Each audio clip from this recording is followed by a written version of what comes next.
Well, it's been a while, but here we go with Marvel's newest addition to the MCU.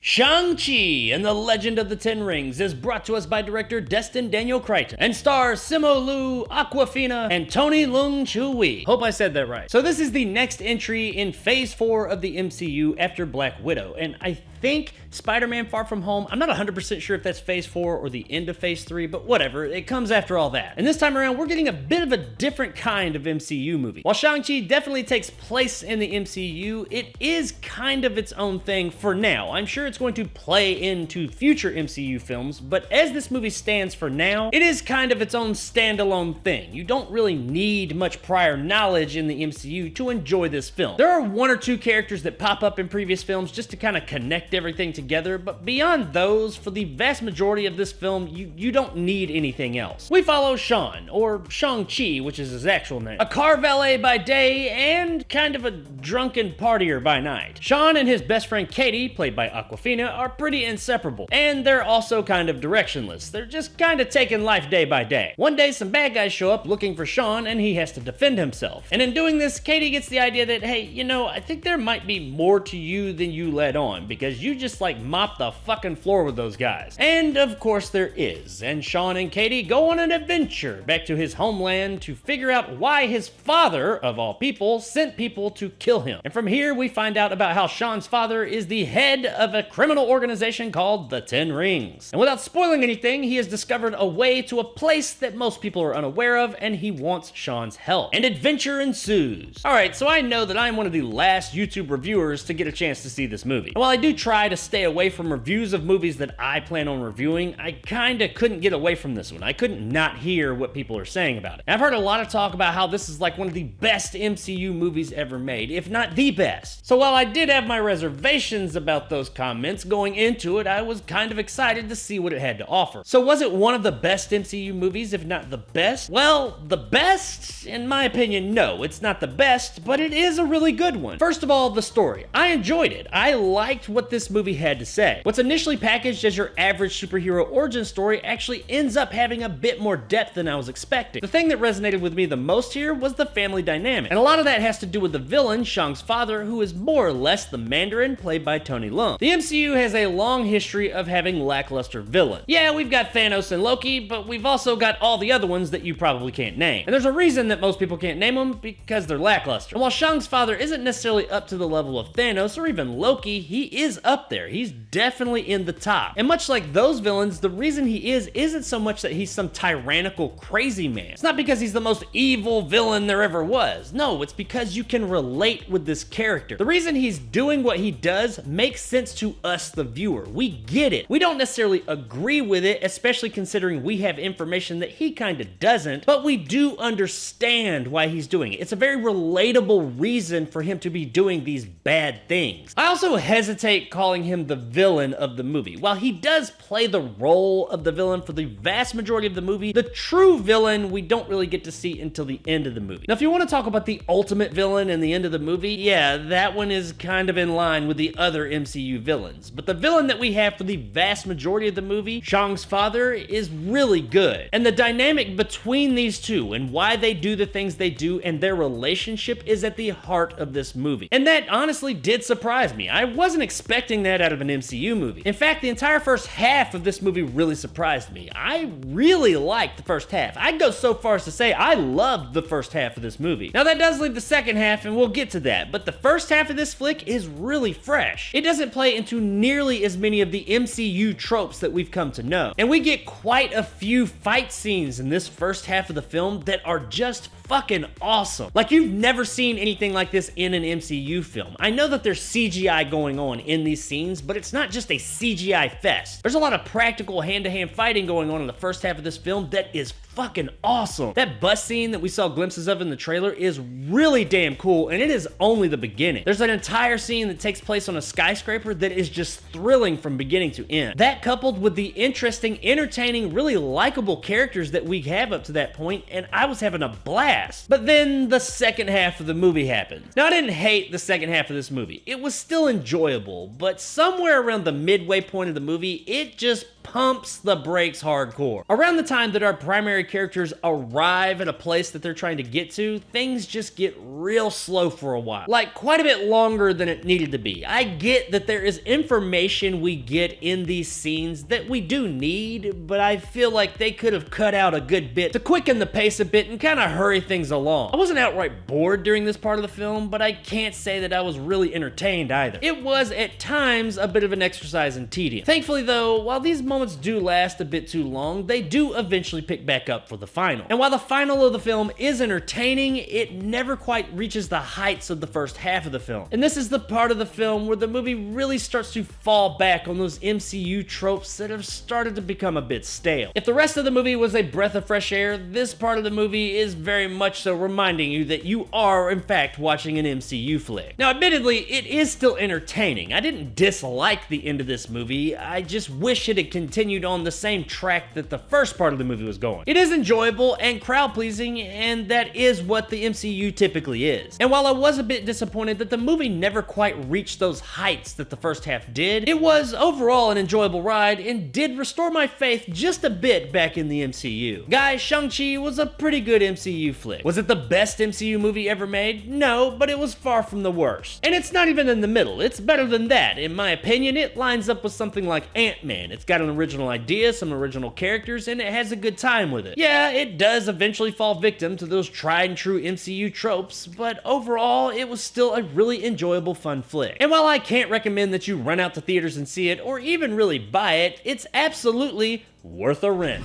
All he wanted was this. To return some videotape.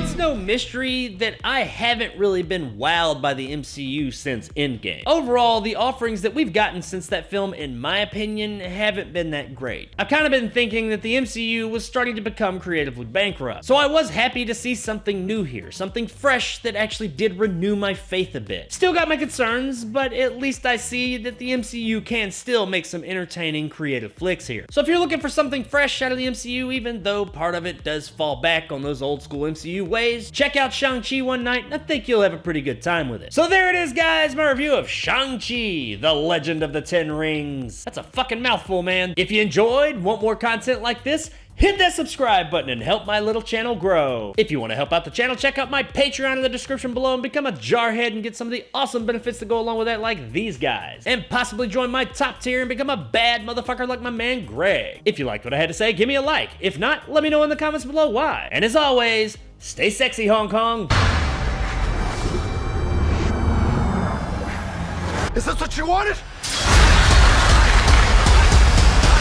So real quick, I want to throw this out there. When did it become Shang-Chi and not Shang-Chi? After watching the movie, they pronounce it Shang through the whole thing, and since it came out, everybody else says Shang instead of Shang. I feel really left out and confused here. I mean, were we as a world collectively just saying this wrong until this film came out and corrected us? It's one of those weird situations where I've said something one way for so long that now I'm asked to say it a different way, and it just feels weird. I keep wanting to say Shang-Chi, but at some point, I feel like I'm offending somebody by saying Shang instead of Shang. I don't fucking know. I don't think I'm trying to be offensive, but I feel like somebody somewhere is gonna be like, what the fuck? Why are you saying Shang? It's Shang. It's got me rethinking everything I know. Like, is it Shang Tsung instead of Shang Tsung? I've been saying it wrong all these years. Which is it?